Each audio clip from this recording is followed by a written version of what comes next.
Mahilig ka rin bang magkape? Umaga, tanghali at gabi?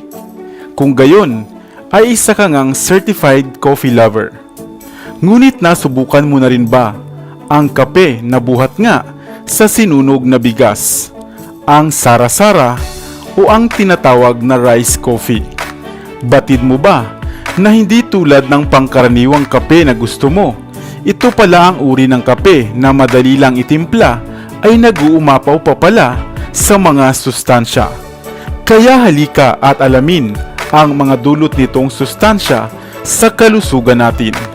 Hello, what's up? Your best here. Sa videong ito ay isa-isahin natin ang mga mabuting epekto sa kalusugan ng tao ng pagkonsumo natin ng kape mula sa sinunog na bigas o ang rice coffee. Ang rice coffee o sara-sara o kapeng bigas ay tinatawag ding kape ng mahihirap.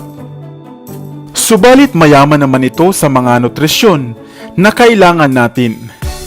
Ito ay isang mainam na alternatibo sa kape na kadalasang iniinom nga natin. Kaya kung umiiwas ka sa caffeine, ito ang kape na para sa iyo. Napakayaman ito sa antioxidants, gluten-free at purely organic. Magsangad ka lamang o kaya ay magsunog ng bigas, lagyan ng mainit na tubig at asukal na pampalasa, ay matitikman mo na nga ang malinamnam na lasa ng kapeng bigas o ng sara-sara. Ang inuming ito ay nakasanayan na gawing substitute sa kape ng mga tao sa Asia, lalo na nga sa Japan at dito rin sa atin sa Pilipinas. At dahil marami ang naglalabasang mga karamdaman ngayon na kaugnay ng labis na pagkakape, at kung hindi mo nga talaga ito maiwasan, bakit hindi naman ito o ang kape na buhat sa sinangad na bigas ang iyong subukan? Narito ang 10 benepisyo sa katawan ng pag-inom ng rice coffee. Number 1. Isang mahusay na source ng antioxidant ang kapeng sara-sara o ang kapeng bigas. Number 2. Ang kapeng ito rin ay mayaman sa pectic acid na makatutulong upang makaiwas ka sa pagkakaroon ng colon cancer. Number 3. Isa rin itong mainam na detoxifier at nag-aalis ng mga toxins sa ating katawan. Number 4. Kaugnay nito ay naglilinis din ito ng ating dugo upang maiwasan ang maruming dugo na simula pa nga ng iba pang mga sakit at komplikasyon sa ating kalusugan. Number 5.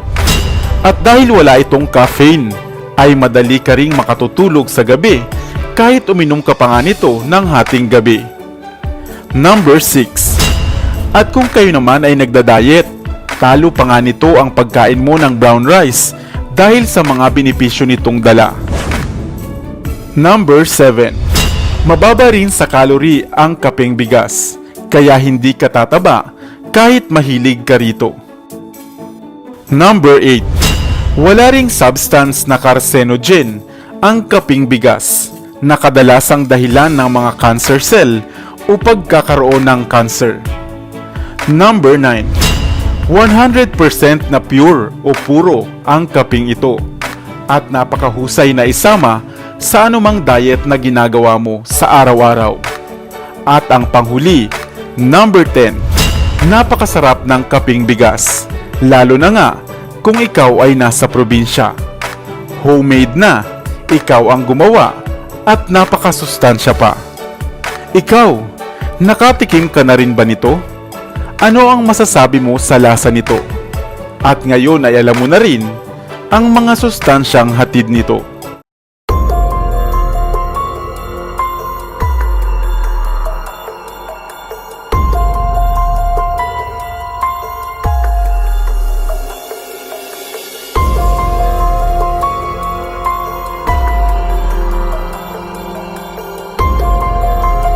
Mutya ng bigas o palay?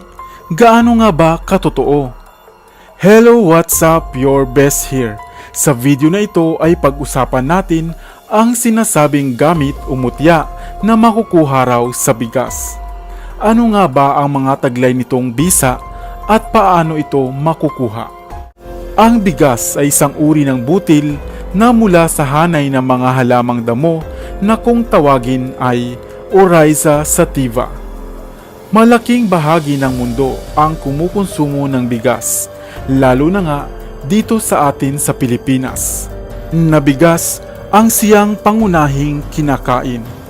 Bago ito maging isang masarap at mabangong kanin, ay maraming proseso ang kinakailangan nitong pagdaanan. Nag-uumpisa ang lahat sa pagpupunla at pagtatanim. At ang pangangalaga rito hanggang sa ito ay mamunga. Susunod dito ay ang pag-aani at pagpapatuyo ng mga butil ng palay hanggang sa ito ay maaari nang ipagiling o bayuhin o ang isang makalumang pamamaraan ng paggigiling. Bago lubusang maging bigas na karaniwang nabibili na nga natin sa mga pamilihan.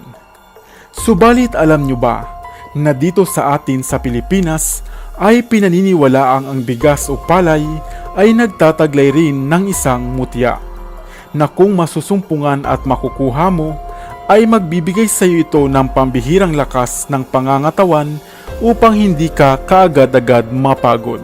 Hindi ka rin madaling dadalawin ng gutom kung tangan-tangan mo ang mutyang ito.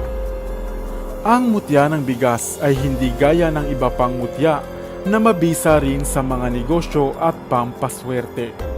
Subalit, papaano nga ba ito makukuha?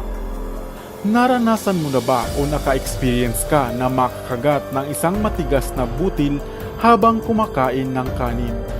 Maaring ito ay isa ng mutya ng bigas.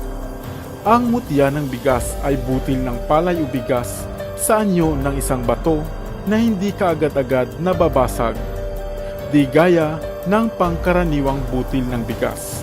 Mas mainam na ito ay makuha sa mga bagong bayo o bagong giling na palay.